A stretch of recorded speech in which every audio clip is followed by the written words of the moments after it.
Okey, hai. Hari ni pakcik kebun nak tunjukkan macam mana nak tanam daun ketumbar. Sebab sebelum ni ramai yang cuba tanam, seminggu lepas tu mati, seminggu lepas tu mati, ataupun tanam 2-3 hari mati juga. Okey. So hari ni pakcik kebun nak tunjukkan cara pakcik kebun sendiri tanam daun ketumbar ni menggunakan biji benih. Okey, biji benih ya, bukan akar. Okey. So boleh tengok sini biji benih dia. Okey. Ini selalu kita guna masak kat dapur ya. Okey, biji benih ni. Kalau macam daun ketumbar tu kita guna dalam tom yum, masak tom yum kita guna daun ketumbar. So untuk masakan yang lain kita akan selalunya biji ketumbar ni kita blend lah. Okey, untuk masuk dalam masakan, aroma dia pun sedap. Okey. So hari ni saya tunjukkan macam mana nak tanam biji ni kat sini dekat dalam medium ni supaya dia tumbuh dan dia menjadi. Dan dia boleh hidup dan membesar dengan baik. Okey. Ini yang teknik pakcik kebun sendirilah. Okey. Lain orang lain caranya. Okey.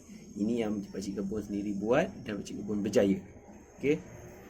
So selalunya biji macam ni dia cepat untuk membiak pula, cepat untuk tumbuh sekiranya ada air dan tempat yang lembap, serta jangan matahari direct. Bila tanam atas tanah, jangan matahari tu direct kena kat dia. Okey, make sure duduk kat tepi tingkap ke tempat yang redup sikit. Kalau ada yang macam penghalang matahari yang jaring hitam tu pun boleh pakai. Okey, terplanting lah satu, akan tumbuh bawah tu. Okey, tak apa. Okey, kita akan tanam ni dulu. Okey. So selalunya kita tabur secara rawak saja. Sebelum tu macam biasalah kita akan gemburkan dulu. Ni tanah ni macam biasalah yang pakcik kebun selalu ceritakan. Tanah ni mestilah hasil campuran tanah daripada dalam longkang dan dicampurkan dengan tanah-tanah hitam, tanah lain lah, macam jenis tanah. Okey. So apa yang pakcik kebun tunjuk kat sini, tanah longkang tu je lah yang terbaik. Sebab banyak sangat nutrien. Tengoklah kita buang apa dalam longkang kan. Air mandian kita lah, air basuh ikan, air basuh beras, semua ada dalam tu. Okey. So kita dah gemburkan, dah cantik lah tanah hitam ni. Tanah ni selalunya pakcik kebun akan sediakan tanah ni dan letakkan dekat luar rumah. Okey, untuk beberapa hari lah. Biarlah kena hujan, kena panas semua, lepas tu baru kita guna. Okey. So, sekarang kita akan taburkan saja. Tak perlu risau. Dia rapat-rapat tak apa, dia keluar rapat, dia tumbuh rapat-rapat pun tak apa. Okey. Sebab pokok kita, pasu kita, suka hati kita lah kita tanam macam mana. Okey.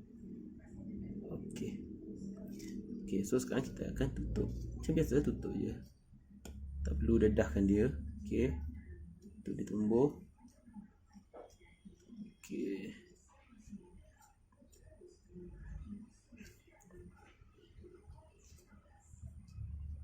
Okey, make sure tak nampak. Okey. Lepas tu kita ambil air untuk siram sedikit. Ni kering sangat ni. Maklumlah cuaca panas. Keringlah sikit. Okey. So kita ambil air kejap. Kita siram secara perlahan-lahan dulu. Okey.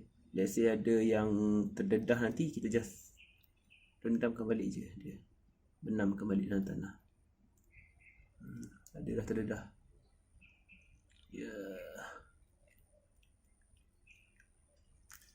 Okey. So tengok yang mana terdedah. Yang terdedah tolak je. Tolak masuk.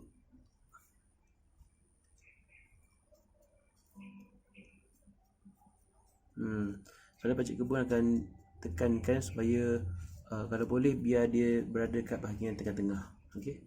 Tengah-tengah pokok tu, jangan tepi pasu sangat. Okey. Berada di tengah-tengah supaya apa tahu, boleh bagi ruang untuk kita gemburkan tanah nanti. Dan nanti kan susah nak macam mana nak buat. Sini tak boleh. Okey. Untuk bagi ruang. Okey, sekarang kita dah. Okey. So bila dah macam ni, okey, sekarang pakcik kebun nak tunjukkan bila letak dalam bila dah letak tempat yang ada cahaya tapi lebih redup sikit, bukan direct matahari, make sure masa nak siram tu jangan siram atas. Ni paling penting. Selalunya orang akan siram ke atas. Bila siram ke atas, kadang-kadang kita ganggu yang dia punya biji-biji tadi tu. Ni biji-biji ni nak keluar akar, nak pegang pada tanah. Lepas tu kita siram dia sebab benda ini tumbuhan herba mana boleh air terlalu banyak. Okey, jadi macam mana nak siram kalau dah macam tu? Okey, teknik dia sebenarnya bahagian bawah pasu ni, lebih kurang tinggi ni, ambillah mangkuk ke apa ke. Okey, letak pasu dalam mangkuk dan isi air kat bawah tu. So biar dia sedut sendiri. Biar dia sedut sendiri ke atas. Anda tidak perlu susah-susah nak siram ke atas. Sebab itulah punca selalu mati. Sebabnya siram ke atas. Sebenarnya tumbuhan-tumbuhan herba ni jangan siram atas. Rendamkan bahagian bawah pasu ni dalam bekas macam mangkuk ke apa ke, letak kat bawah ni, isi air dan okey. Samalah macam setengah orang dia tanam yang tumbuhan herba yang lain macam oregano, thyme, apa lagi, parsley, tumbuhan herba ni jangan siram atas. Siram atas tu lah punca dia mati. Sebab ada air. Tumbuhan herba ni dia tak tahan air, tapi dia nak air. So cara dia nak air adalah melalui kena daripada bawah. Okay. So nak siram nanti jangan siram atas. Rendam je dalam air, settle. Okay. Pokok akan tumbuh insya-Allah. Okay. Okay. So kat sini Pakcik Kebun nak tunjukkan contoh. Anda boleh lihat dah tumbuh. Nampak? Okay, tumbuh kat tengah-tengah.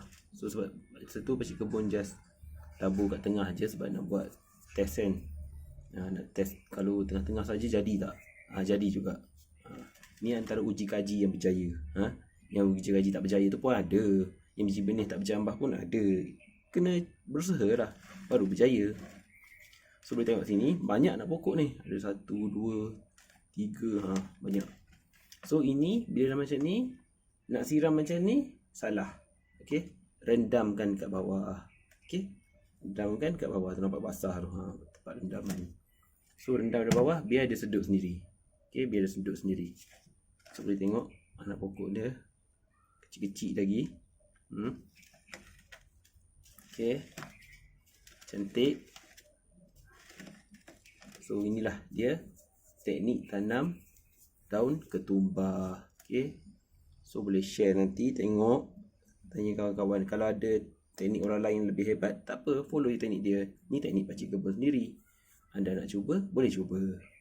Okey, tumbuhan pun nampak lebih sihat. Okey, so selamat mencuba. So ini kita boleh letak tempat yang redup tapi ada cahaya. Okey, jumpa lagi. Okey, sekarang Pakcik Kebun tunjukkan cara letak dia. Okey, make sure ada. Pakcik Kebun guna piring je, piring kedai RM2, murah sikit. Kita letak je dekat tepi ni. Ini tempat yang bertutup tapi ada cahaya dekat luar. Okey, ini yang belum bercambah lagi. Okey. So, lepas tu anda hanya perlu isi air dekat bawah ni. Ya sampai tenggelam. Macam tu. So ini pun sama. So nanti dia akan sedut.